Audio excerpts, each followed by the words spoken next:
we live in a culture right now where we want to just do the thing right away, like you're saying, instead of first secluding yourself away and going, who do I actually want to be?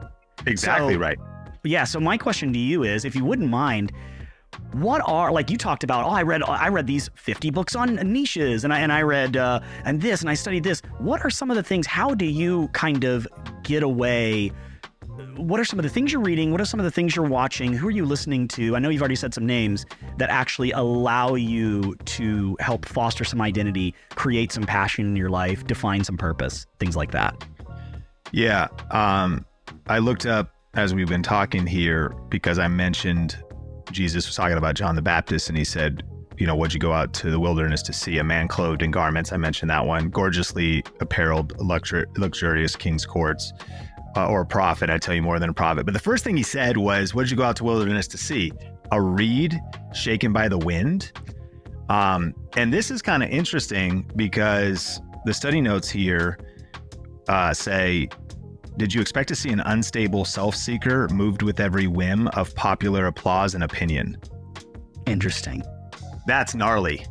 There is, I think we have a generation, and they're every age, where social media, like we just have so much external pressure around this issue of identity, of conformity, maybe keeping up with the Joneses on social media, copying others, trying to do what works.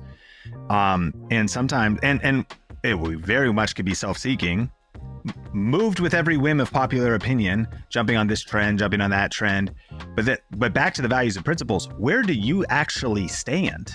Like a lot, and a lot of times we are being influenced by the aggregate, but of course the key here would be, before we want to have good mentors, and you're an average of the 5 people you spend closest most time with. But I loved everything you talked about from Bob. It's like, you got to have an encounter. I actually think the danger of sharing the list, at least from my personal experience, is people might think, oh yeah, so Sean has really learned from this person and that person and this and that.